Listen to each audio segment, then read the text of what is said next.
Aleluia, glória a Deus. Queridos, eu vou ministrar uma pequena parte aqui, depois a Aurélia vai subir e vai ministrar também um pouco. Eu quero agradecer o Ministério de Música, vocês são maravilhosos.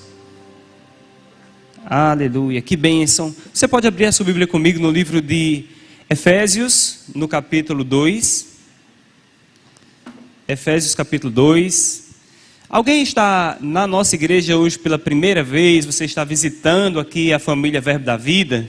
Se você está pela primeira vez, faz um sinalzinho com a tua mão, só gostaria de te conhecer. Amém? Pergunta aí a alguém que está perto de você. Lá atrás tem uma pessoa, seja muito bem-vinda, minha irmã. Mais alguém pela primeira vez aqui? Ok. Amém. Então, sejamos todos bem-vindos.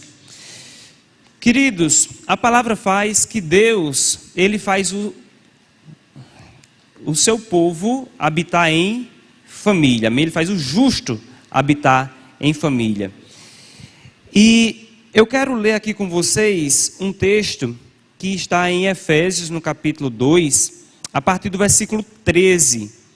Está escrito: mas agora em Cristo Jesus, vós que antes estáveis longe, fostes aproximados pelo seu sangue, ou pelo sangue de Cristo, porque Ele é a nossa paz, o qual de ambos fez um, e tendo derribado a parede da separação que estava no meio, a inimizade, aboliu na sua carne a lei dos mandamentos na forma de ordenança, para que dos dois criasse em si mesmo um novo homem, fazendo a paz, e reconciliasse ambos em um só corpo com Deus, por intermédio da cruz, destruindo por ela a inimizade.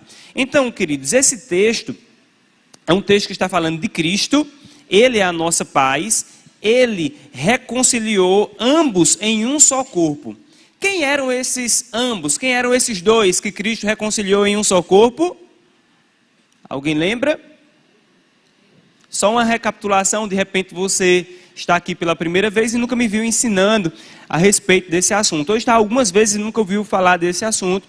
Mas quando Deus olhava para a terra, antes de Cristo nascer, Deus olhava para a terra e Deus via toda a humanidade, mas toda a humanidade estava dividida em dois povos. Um povo era o povo gentil e outro povo era o povo judeu. O judeu era o povo que tinha aliança com Deus, aquele que estava aliançado, aquele que era o povo de Deus. Mas os gentios era o povo que não tinha aliança com Deus e os judeus pensavam que era um povo sem Deus, era um povo que Deus não tinha nada a ver com eles. Só que quando Cristo veio, Cristo, Ele evangelizou paz aos que estavam perto de Deus, que eram os judeus, e Ele evangelizou paz também para os que estavam longe de Deus. E de ambos esses povos, em Cristo, Deus formou agora um novo povo, surgiu um novo povo, e esse novo povo é chamado igreja. Igreja, o corpo de Cristo. Então é por isso que em Cristo Deus reconciliou ambos os povos em um só corpo. A igreja é o corpo de Cristo, ao ponto da palavra falar aqui que Ele fez um novo homem. Aleluia. Então em Cristo somos um. Diga isso, em Cristo somos um. Não importa de onde nós viemos, se éramos judeus ou se éramos gentios, se não tínhamos nenhuma aliança com Deus, ou se tínhamos uma aliança com Deus através da lei, dos mandamentos, de Gênesis até Malaquias. Agora não importa, o sangue de Cristo uniu todo mundo em um só corpo, trouxe todo mundo para uma só família, a saber, a família de Deus. Deus é um Deus de família. Versículo 16, mais uma vez, e reconciliasse ambos em um só corpo com Deus por intermédio da cruz. Diga, reconciliação por intermédio da cruz. Qual foi o preço da reconciliação que Deus pagou? Diga, a cruz. Jesus, não a cruz, mas a cruz representa o sacrifício de Cristo, ok? Para nós. Então, o preço que Deus pagou para reconciliar os povos com Ele foi um sacrifício. um sacrifício de algo perfeito, na verdade de um ser perfeito do seu Filho Jesus Cristo. A palavra fala em João 3,16 que Deus amou ao mundo de tal maneira que deu o seu Filho unigênito para que todo aquele que nele crê não pereça, mas tenha a vida zoe, a sua própria vida. Então o pecado ele faz separação entre o homem e Deus. Deus nunca pecou, Deus nunca errou, Deus nunca fez nada para quebrar a aliança entre ele e o homem fez, o homem pecou, o homem errou, o homem se distanciou de Deus, o homem colocou uma barreira entre ele e Deus, mas Deus sendo rico em misericórdia, ele nos amou, e ele se entregou por nós, ele pagou o preço, digo, o amor paga um preço, para a reconciliação. Reconciliação tem preço, queridos. Reconciliação nunca é gratuita. Sempre há um preço e quem paga esse preço é o mais rico. Quem paga o preço é o mais forte. Quem paga o preço é o que está na condição de pagar o preço. Muitas vezes nós queremos que quem pague o preço é o mais fraco. E por que eu estou falando isso? Porque esse é o mês da família. E, inevitavelmente, queridos, em toda família haverá problemas. Talvez as pessoas estão chocadas aqui, talvez na sua nunca houve problema. Mas em toda família sempre vai haver uma insatisfação, em toda família, em todo relacionamento, não só família, mas em todo relacionamento, sempre vai haver um momento onde uma parte vai pisar na bola, vai fazer alguma coisa. Eu não estou falando necessariamente nem de pecado, eu não estou falando necessariamente nem de algo grave, mas para quem está sofrendo é grave. Ok? Então, para você consertar o estrago, é necessário alguém pagar um preço. Não adianta ficar olhando para o que foi feito, a gente precisa pavimentar o caminho. E às vezes a culpa não é nem de um nem do outro. Às vezes é das suas próprias histórias. Quando você nasce, você não escolhe a família onde você nasceu. E nessa família você assimila uma cultura. E você entra dentro de um relacionamento com essa cultura. Seja um relacionamento de amizade, seja um relacionamento de casamento. Você entra com a cultura que você recebeu por causa dos relacionamentos que você já teve antes, na sua casa, na sua família. Eu lembro quando eu era um adolescente ainda, eu morei um bom tempo no sítio, enquanto eu era criança. Com 8 anos de idade eu fui morar na cidade, e na parte urbana da cidade. E lá com 10 anos, 12 anos, eu conheci um colega lá da rua, a gente jogava bola junto, brincava. E eu sempre falava muito alto. Eu falava gritando praticamente o tempo todo, porque eu era acostumado com a linguagem do sítio. No sítio as pessoas se comunicam à distância. No sítio é comum você estar falando aqui com uma pessoa que está a 300 metros de distância. Então você sempre fala gritando. E eu junto com esse colega, eu falando com ele aqui do lado, eu gritando. E ele chegava para mim e falava assim, ó. Ele olhava para mim e dizia, já que você está gritando, não precisa, eu estou do seu lado. E ele fazia sempre assim. E hoje talvez você olhando para mim, nunca imaginou que um dia, ou em uma estação da minha vida, eu falasse gritando o tempo todo. Quem me vê pensa, esse pastor é bem calminho, ele sempre foi calminho, ele fala tão manso. Mas não, eu falava gritando, por causa do meu contexto de nascimento. Só que no meio do caminho eu tive a oportunidade de me associar com um colega que era de um contexto mais civilizado. E eu pude assimilar agora um novo contexto. Ok? E por que eu estou falando isso, queridos? Porque quando você entra no casamento, você sofre muitas vezes por causa de contextos diferentes, histórias diferentes. Nós precisamos começar a trabalhar para melhorar essas áreas. Eu te digo que não é fácil. Todo dia a Aurélia diz que ela lembra o contexto onde eu nasci. Todo dia eu estou em casa e eu acordo, eu sou meio barulhento até hoje quando eu acordo. Eu gosto de acordar, botar a Bíblia no áudio e ficar ouvindo o celular enquanto eu estou preparando alguma coisa, organizando alguma coisa. E a Aurélia gosta de silêncio absoluto pela manhã. Ao longo do dia a polaridade se inverte, eu gosto mais de silêncio, a Aurélia faz um pouco mais de barulho. Mas logo cedo ela quer silêncio. E ela levanta ela chega às vezes na cozinha e ela já começa a me chamar de Dona Zilda. Ela diz, Dona Zilda. Por quê? Porque na casa onde eu cresci, minha mãe também, todos os dias, quando a gente acorda, já está lá o som ligado, a rádio evangélica está lá ligado. E a gente pega essas assimilações, queridos. Agora, muitas vezes eu já estou usando um fone de ouvido. Algumas vezes, eu não vou dizer muitas, algumas vezes eu estou usando um fone de ouvido. Mas na maioria, eu ainda estou lembrando o meu contexto para a Aurélia. Mas a gente vai melhorando, amém, queridos? Vamos continuar aqui. Cristo pagou o preço e ele reconciliou. No versículo 17 diz, e vindo evangelizou paz a vós outros que estáveis longe. A igreja de Éfeso é diferente da igreja dos hebreus, eles eram gentios, eles estavam longe. E paz também aos que estavam perto. Ou seja, evangelizou paz aos gentios e paz aos judeus. No versículo 18 diz, porque por ele, diga por Cristo, ambos, diga judeus, gentios, povo que tinha aliança, povo que não queria ver nem Deus, povo sem aliança, por ele, ambos, temos acesso ao Pai. Por meio do sacrifício de Cristo, todos os povos agora têm acesso ao Pai. O sacrifício de Cristo na cruz, ele construiu uma ponte de acesso ao Pai. Ele pagou o preço. Aleluia. É como hoje nós estamos com um problema em algumas BRs do Brasil, né, por causa das enchentes, das chuvas. Tivemos um problema na ponte, por exemplo, ali próximo da cidade de Lages. E essa ponte está rompida, porque a ponte está rompida, agora nós não temos mais acesso por meio dessa BR até Natal. Se quisermos ir por ela, não vamos conseguir chegar lá, porque a ponte foi rompida. Não tem como ter conexão por meio desse acesso. É necessário hoje fazer um desvio. Ok?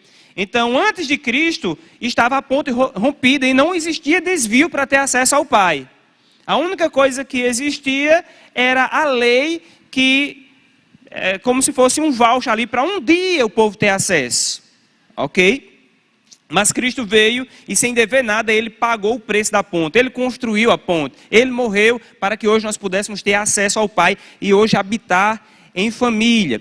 Então, por ele ambos temos acesso ao Pai em um espírito. No versículo 19 diz, assim, já não sois estrangeiros e peregrinos, mas concidadãos dos santos, e sois da família de Deus. Aleluia. Glória a Deus. Diga para alguém perto de você, diga, ei, você não é mais estranho. Você não é um estranho na casa. Você é um concidadão dos santos. Aleluia. O que é um concidadão dos moçoroenses? É alguém que mora na cidade dos moçoroenses, mora em Mossoró, concidadão, ou seja, é um moçoroense também. Ok? Passou a ser moçoroense. Poderia não ser antes, mas passou a ser. Eu já me sinto mais moçoroense do que campinense. Não tenho nenhum desejo de voltar para Campina Grande. Por mim, posso morar para sempre aqui. Já estou até com vontade de comprar um túmulo em Mossoró.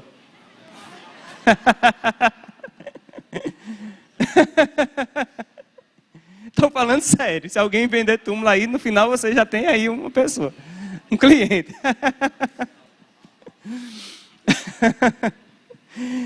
Não sou daqui, mas vim sem o propósito de voltar. Aleluia. Então, queridos, o que é que eu quero dizer com isso? Cristo, ele nos trouxe, ele nos resgatou do império das trevas e trouxe para o reino do Filho do seu amor. Mas ele não nos trouxe para esse reino para ser escravos. Ele nos trouxe para o seu reino para ser da sua família. Aleluia. Então nós temos uma família. A nossa família é a família de Deus. E agora nós precisamos assimilar a cultura da família. Agora nós precisamos saber como se manter na casa.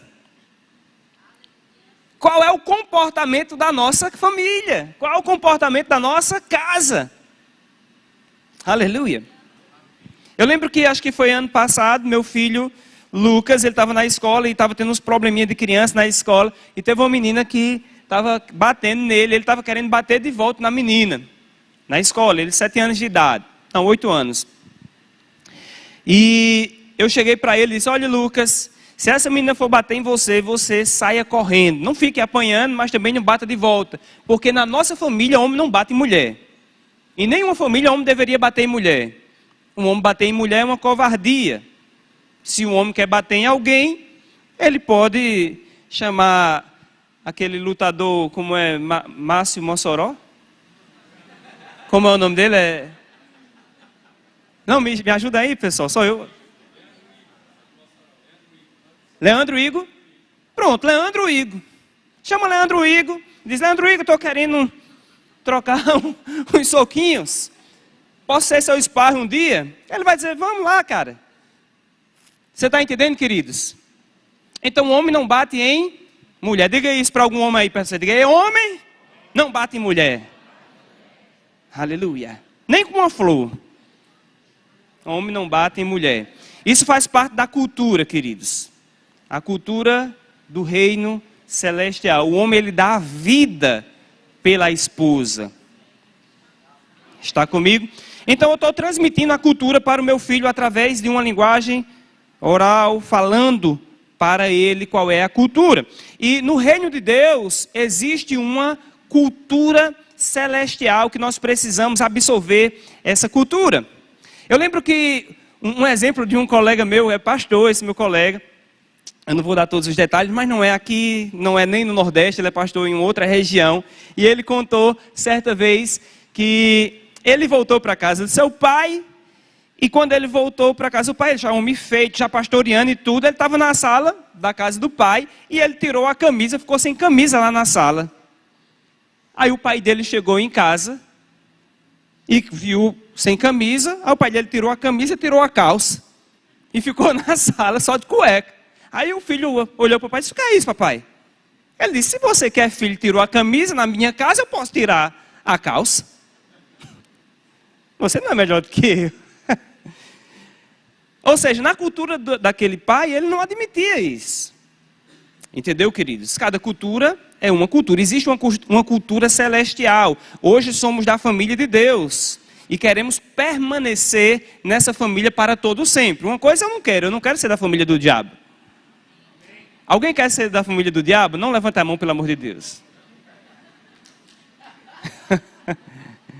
Então, se nós não queremos ser da família do diabo, nós não podemos ter a linguagem nem a cultura da família do diabo.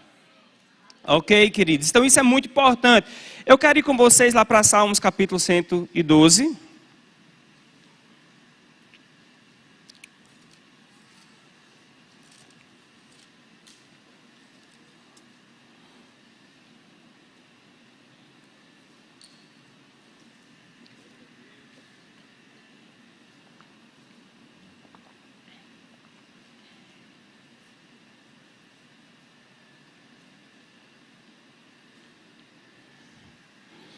A cultura envolve a sua forma de pensar, a sua forma de agir, até a sua forma de sentir. Isso faz parte da cultura. Até os seus apetites, o seu paladar, ele tem a ver com a cultura que você está imerso. Por exemplo, eu recebi uma pessoa na minha casa e eu fui comer um abacate com leite em pó. Quando ele viu aquilo, ele ficou achando uma coisa horrível, abacate com leite em pó. Como alguém come abacate com leite em pó? Alguém aqui já comeu abacate com leite em pó? Achando bom? Ele achava horrível, porque para ele, abacate se comia com peixe.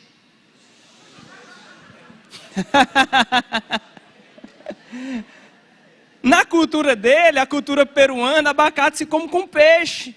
Então ele colocava lá uma fatia de pão, colocava verduras, abacate, como se fosse uma manteiga, e colocava atum, peixe, e comia. Eu tive dificuldade até de experimentar, depois até vi que é bonzinho.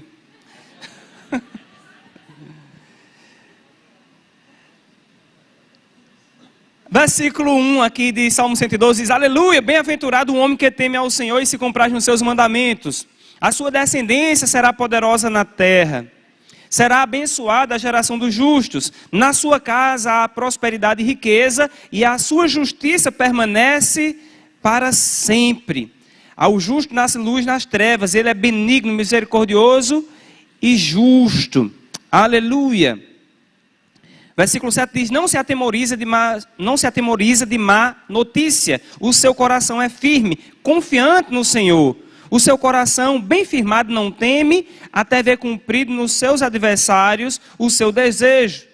Distribuiu, dá aos pobres, a sua justiça permanece para sempre, e o seu poder se exalta em glória. O perverso vê isso e se envaidece, range os dentes e se consome. O desejo dos perversos perecerá.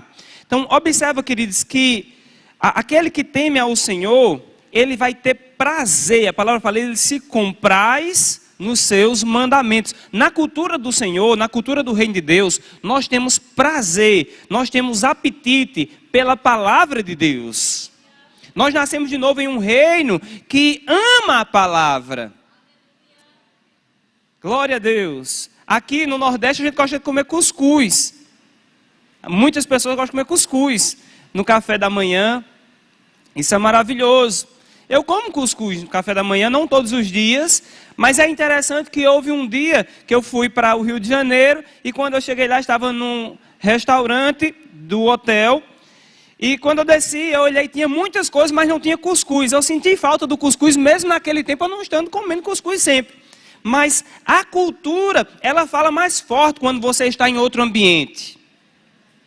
Aleluia. Nós precisamos, queridos, desenvolver o nosso desejo pela palavra do Senhor. Na cultura do reino de Deus, nós amamos servir uns aos outros. Na cultura do reino de Deus, nós somos um povo doador. Nós não somos avarentos, nós somos povos doadores. Aleluia. Diga, Deus é bom, diga, eu sou um doador. Deus amou o mundo de tal maneira que deu. Deus deu o quê? Seu filho unigênito, ele deu o seu melhor. Jesus, quando estava diante do povo pregando a palavra, o povo teve fome, e Jesus poderia mandar o povo de mãos vazias ou de barriga vazia, mas ele perguntou: o que tendes? Alguém tinha 5 pães, uma criança tinha 5 pães e 2 peixes. Jesus agradeceu pelo que tinha, ele orou e ele mandou distribuir. Na nossa cultura, nós distribuímos, independentemente de o que termos ser mais do que o suficiente para suprir as nossas necessidades. Nós não distribuímos as sobras, nós distribuímos o nosso melhor. Isso é uma cultura do reino de Deus, da família de Cristo. Aleluia. Agora tem algo interessante, que na cultura da família de Deus existem milagres distribuídos, disponíveis. Na cultura da família de Deus, nós temos, queridos, um hábito, não só um hábito, mas nós temos a companhia de milagres. Eu vou melhorar isso. Nós temos experiências com milagres frequentemente. Coisas extraordinárias acontecem normalmente. Aleluia. Nós temos expectativas para milagre. Eu pergunto, queridos, quem aqui no nosso meio tem um casaco de lã para frio, por exemplo, de 0 graus? Quem aqui tem um? Uma pessoa lá atrás, outra aqui, outra pessoa aqui, outra pessoa aqui. Ok. Agora, quem aqui tem 5 casacos de lã para 0 graus? Alguém ali, outra ali. Olha aí, orelha. Pessoal prevenido. Agora, quem aqui que tem expectativa que você vai usar essa semana ou esse ano em Mossoró? Ninguém. Porque na nossa cultura não é comum neve. Não é comum frio. Mas quem mora lá na Rússia, amados, na Rússia eu ouvi o Rick Renner falar que a igreja dele estava lotada num domingo a menos 10 graus. Menos 10 graus e a igreja lotada para ouvir um ensino da palavra. Aleluia! É a cultura deles. eles têm expectativa para o frio.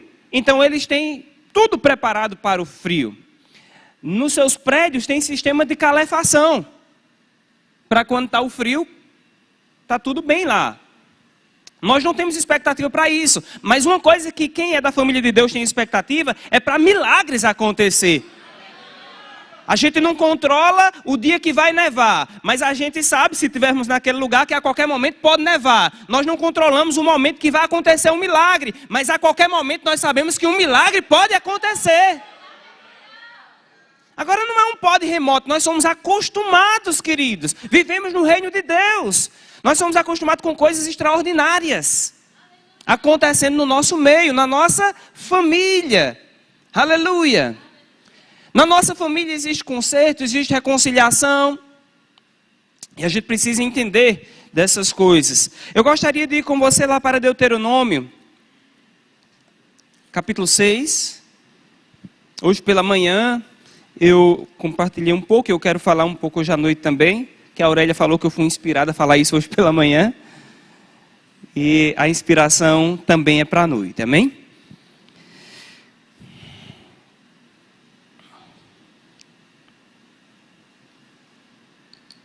Deuteronômio capítulo 6. Quantos abriram?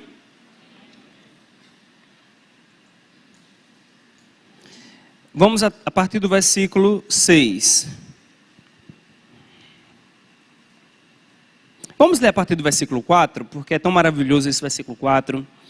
Diz: ouve Israel, o Senhor, nosso Deus, é o único Senhor. Digo, o Senhor nosso Deus é o único Senhor. Então, ouve Israel, o Senhor nosso Deus é o único Senhor. Digo, o Senhor nosso Deus é o único Senhor. Quem já ouviu aquela expressão, todos os caminhos levam a Deus? Você já ouviu essa expressão, todos os caminhos levam a Deus? Essa expressão é falsa. Nem toda frase bonita é verdadeira.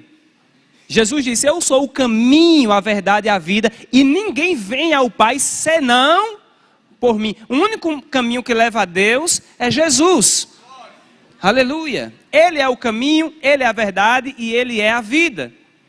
Não tem como, queridos, você seguir no caminho de Tibau e chegar em Natal. Está comigo? Não tem como você seguir no caminho das trevas e chegar na luz. Jesus é o caminho, a verdade e a vida. Não há outro Deus senão o nosso Deus. No versículo 5 diz, amarás, pois, o Senhor teu Deus, de todo o teu coração, de toda a tua alma e de toda a tua força.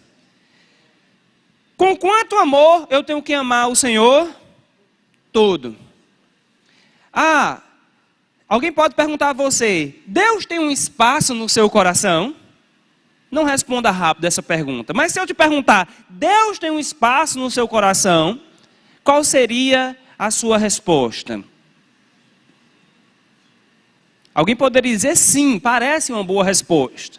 Mas não é uma boa resposta.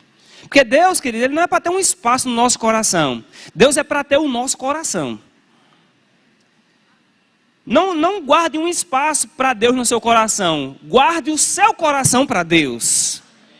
O seu coração é de Deus. A sua vida é de Deus. Você se entregou completamente a Deus. Diga, eu sou de Deus. Corpo, alma e espírito. Tudo que eu tenho, eu consagro ao meu Pai. Então ele fala, amarás o Senhor teu Deus de todo o teu coração. Versículo 6 diz, estas palavras que hoje te ordeno, estarão no teu coração. Tu as inculcarás a teus filhos, e dela falarás assentado na tua casa, e andando pelo caminho, e ao deitar-te, e ao levantar-te. Também as atarás como sinal na tua mão, e te serão por frontal entre os olhos. E as escreverás nos umbrais de tua casa e nas tuas portas. Olha a instrução de Deus para o povo. Ele está dizendo, olha, o Senhor, Ele é o único Deus, portanto, já que Ele é o único Deus, amarás ao Senhor teu Deus de todo o teu coração. inteiramente, com tudo o que você é. Aí ele fala, agora essas palavras que eu estou te ordenando, tu as inculcarás. Quem sabe aqui o que é culca? O que é inculcar? O que é colocar na mente? Inculcar é colocar na mente dos nossos filhos. Aí ele fala, inculcarás a teus filhos e falarás assentado em tua casa e andando pelo caminho. É você assentado na mesa falando da palavra para seu filho. Vamos fazer uma pequena ensinação rapidamente aqui, queridos. Posso pegar uma cadeira dessa? Vamos lá, pega essa outra também. Então vamos lá, imagina, estamos aqui na mesa. Pode trazer essa sua aqui também. Pode colocar do lado de lá. Então estamos aqui na mesa, no café da manhã. Você, seu filho, você, sua esposa, no café da manhã. E estão lá, partindo o pão. E está conversando. Meu filho, como está a sua expectativa para esse dia? Você já leu a sua Bíblia hoje? Você sabe o que a palavra de Deus fala a respeito de honrar pai e mãe? Se você honrar seu pai e a sua mãe, o maior beneficiado não será eu nem a sua mãe, será você, porque a palavra de Deus fala, honrarás a teu pai e a tua mãe, para que te vá bem e tenhas longa vida, longevidade sobre a terra. Esse é o primeiro mandamento com promessa.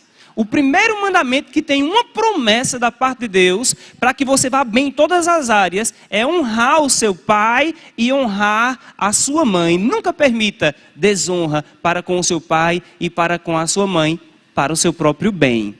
Você está entendendo, queridos? Fale assentado na mesa. Mas ele diz, fale também andando. Então está andando você, seu filho. Rapaz, você está crescendo, meu filho. Daqui uns dias, rapaz, você vai casar. Mas já está casado, né? Já está casado, meu filho já está casado. Que bênção, rapaz. Eu sei que você encontra alguns desafios no casamento, mas eu tenho uma coisa para dizer para você. Fé sempre funciona. A palavra de Deus fala lá em Hebreus capítulo 11, versículo 1, que a fé, meu filho, é a certeza das coisas que se esperam e é a convicção de fatos que se não veem. Então eu creio que você tem esperado o melhor, então você precisa estar plenamente convicto, estar certo daquilo que você está esperando. E a convicção daquilo que você ainda não está vendo, ou seja, você não está vendo, mas você tem que já receber no seu coração, crendo que é a verdade. Então você vai falando, andando com o seu filho, no carro você vai falando a palavra. Palmas para o nosso irmão aqui, queridos. Então a palavra fala que você, o pai e a mãe, devem inculcar ao seu filho a palavra, assentado na mesa e andando pelo caminho. Deve também colocar uma imagem da palavra de Deus nos umbrais da sua porta. Ou seja, na sua casa, é comum você ver num quarto de um adolescente vários pôsteres. Vários pôsteres do artista que ele admira, frases que ele acha interessante. Mas o que a palavra fala é que o que tem que estar diante dos seus olhos, nos umbrais das suas portas, é a palavra de Deus. Quando ele acordar pela manhã e abrir os olhos, é para ele ver lá, a geração do justo será poderosa na terra. Aleluia! Deixa que o seu filho veja a palavra, deixa que a palavra seja semeada no coração dele todos os dias, saindo da sua boca. É responsabilidade dos pais encher o coração dos seus filhos com a palavra. Quanto mais você amar a palavra, mais os seus filhos vão amar a palavra também. Aleluia! Muitas vezes nós alimentamos os nossos filhos. Se você não tiver cuidado, você só vai alimentar o seu filho com um sanduíche frio no final de semana da palavra de Deus. Isso era o que o irmão Rega falava. Ele dizia, por que os crentes são fracos espiritualmente? Porque eles alimentam o seu corpo todos os dias com 3 boas refeições e alimentam o seu espírito com um sanduíche frio no final de semana. E os nossos filhos, queridos, eu te pergunto, o seu filho, ele tem uma carga maior de YouTube, de rede social ou da palavra de Deus? Reflita sobre isso. Qual é a carga maior que o seu filho está recebendo durante a semana? É YouTube? É rede social? Ou é a palavra de Deus? Quem está semeando mais no seu filho? O seu filho é uma terra fértil. E o meu filho é uma terra fértil. Quem está semeando mais no coração do seu filho é o YouTube? É Instagram? É WhatsApp? Ou é a palavra de Deus? Porque vai chegar um momento que você vai precisar ter uma colheita. Que você vai olhar para o seu filho e vai querer colher fé. Mas você só vai colher fé se você tiver semeado a palavra. Ah, mas eu tenho semeado a palavra. Mas se você semear muitos espinhos e pouca semente boa, os espinhos vão crescer mais forte e vão sufocar aquela semente boa. E quando você desejar colher fé naquele coração, o que vai ter são espinhos. Diga glória a Deus. Isso é muito importante, é muito sério. Eu estava falando hoje pela manhã que há um pouco mais de um mês atrás, eu percebi o meu filho Lucas meio lento em dar algumas respostas. Algumas respostas, por exemplo, eu perguntava algo da tabuada e ele não estava rápido. Eu perguntei a Lucas, Lucas, quanto é o logaritmo de 1000? De 1 na base 1000? E ele não me respondeu rápido. Mas pasmem, há uns 3 meses atrás, uma pergunta como essa, ele responderia na bucha. Rápido. Ele sabia. Se eu perguntasse para ele quanto é o logaritmo de 32 na base 2, ele já me diria rapidamente que era 5. Com uma tabuada. Só que ele ganhou um videogame, Nintendo Switch, e ele estava jogando videogame o dia todo, quando não estava na escola. E quando ele não estava jogando videogame, muitas vezes ele estava assistindo na televisão, YouTube, canais, falando comentários dos jogos dos videogames. E o que estava acontecendo com ele? Ele estava tendo a mente dele sufocada por essas coisas. Tinha semente boa, mas a semente ruim estava crescendo muito mais. Então eu cheguei para ele, chamei e disse, Lucas, eu preciso falar algo com você. A partir de hoje, durante a semana, você não vai mais ver nada de videogame, nada de tela, de televisão, nem celular. De segunda a sexta, só Bíblia, livros da escola, meditação, qualquer outro tipo de trabalho, mas nada que tenha tela. Final de semana, sábado e domingo, você está liberado. E assim, estamos com 1 mês nesse tratamento e já percebemos grandes avanços. Muitos avanços. Mas se como pai e mãe, você vê o maligno semeando o que não presta, ou até coisas que são lícitas, mas não são boas, e você não faz nada, daqui a pouco você vai dizer, onde foi que eu errei com esse menino? Porque tantos filhos, queridos, de pessoas que amam o Senhor, não querem nada com Deus. Quantas crianças, quantos adolescentes não querem mais ir para a igreja, desejam ir para o shopping, mas não querem ir para a igreja.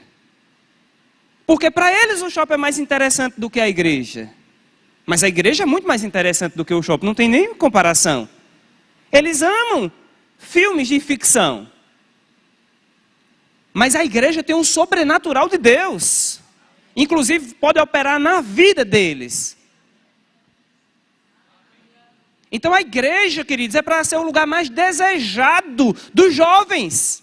É para ter uma fila maior de jovens querendo entrar na igreja do que para entrar no lançamento do filme mais moderno do cinema. Porque lá é uma ficção que não existe. Mas o que eles recebem na igreja, eles têm acesso a desfrutarem de poderes do mundo vindouro. Aonde é que eles vão aprender a impor as mãos sobre uma pessoa e cura sair? Diga, na igreja. Mas por que isso não acontece, queridos? Tanto assim, porque como pais, nós estamos negligenciando, falhando. E o primeiro ponto é admitirmos isso. Eu estou falando com vocês, admito. Eu estava tranquilo demais com o meu menino.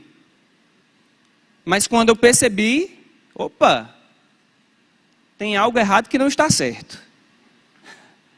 Tem alguma coisa aqui querendo sair do controle. E é muito mais fácil você arrancar uma árvore quando ela é apenas uma mudinha, uma plantinha pequena, do que você esperar o caule crescer.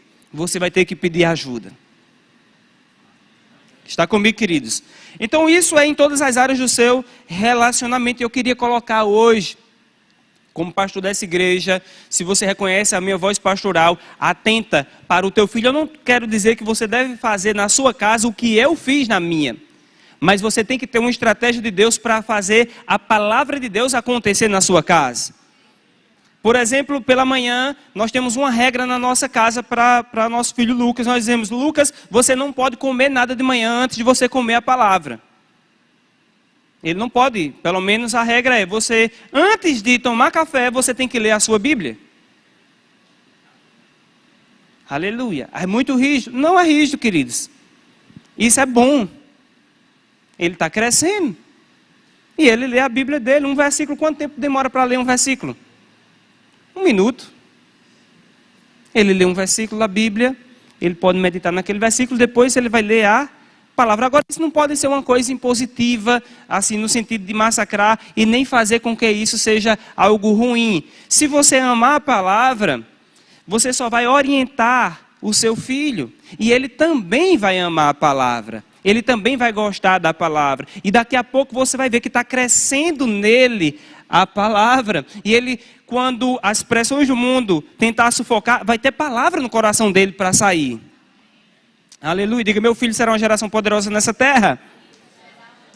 Diga: eu posso não ter tido um bom pai, mas eu serei um bom pai. Diga: eu posso não ter tido uma boa mãe, mulheres, mas eu serei uma boa mãe. Aleluia. Tem jeito para você, meu irmão. Nós temos como criar, queridos, a melhor geração de todos os tempos. Nós temos todas as ferramentas. Aleluia. Eu vou deixar a orelha para pregar só no próximo culto. Porque eu acabei tomando o tempo dela aqui, né, pela inspiração. Gostaria de chamar o diaconato aqui à frente. Nós temos um horário e vamos cumprir o nosso horário, amém? Mas eu gostaria que você ficasse de pé no seu lugar. Eu quero orar por você, meu irmão.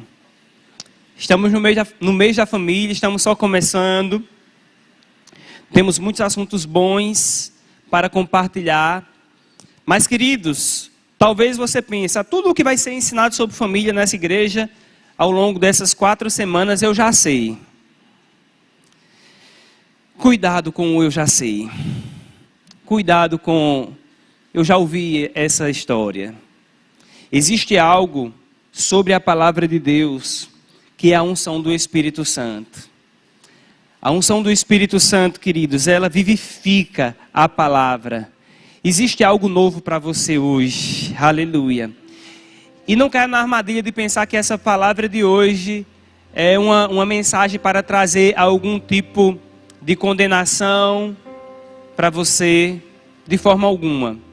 Essa é uma palavra de despertamento para todos nós, inclusive a mim, inclusive a minha esposa, porque nós precisamos, querido, nos levantar nesse tempo como pessoas que reconhecem o seu Deus. Temos uma cultura celestial. Aleluia. Diga: eu sou filho de Deus. Diga: eu sou um representante de Deus na terra. Você é um representante da família. Ei, você é meu irmão.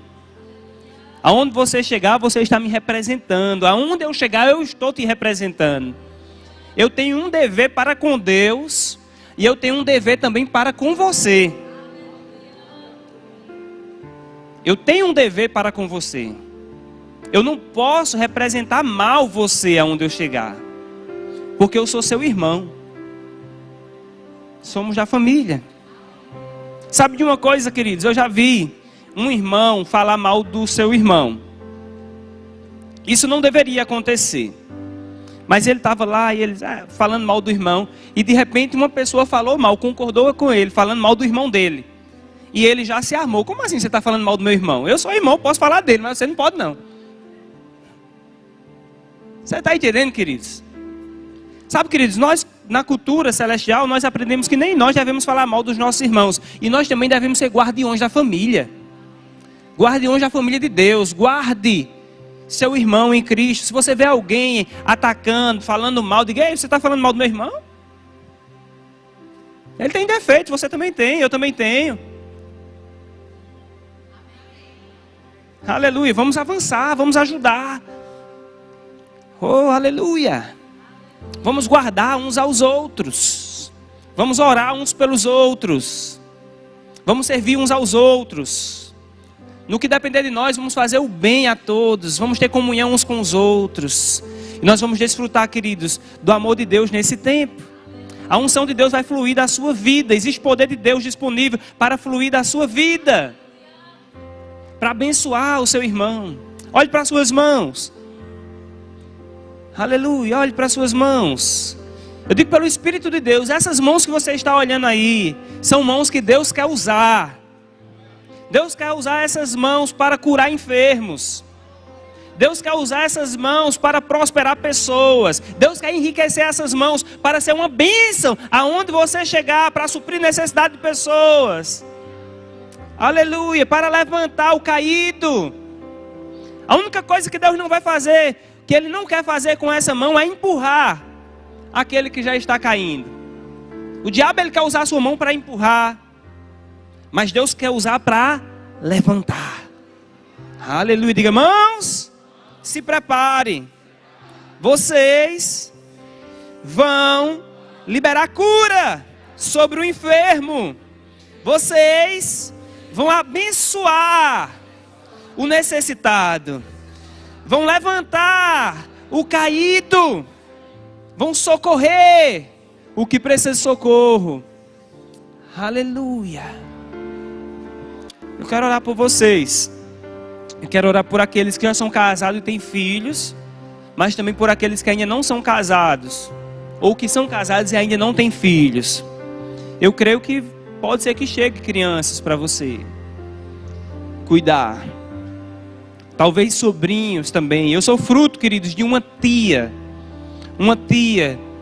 que saiu da sua zona de conforto, mesmo sem ter carro, mesmo sem ter nenhum meio de transporte, mas ela andava muito tempo para ir na casa da minha mãe, para me pegar quando eu era uma criança de 8 a 9 anos e levar para um ponto de ônibus. Andava para ir para o ponto de ônibus para levar para a igreja, que era longe. Era longe. E ela fez isso várias vezes, para que a palavra de Deus fosse plantada no meu coração. Aleluia. Na família do Senhor nós servimos uns aos outros, na cultura do reino de Deus. Aleluia. Eu quero orar por você.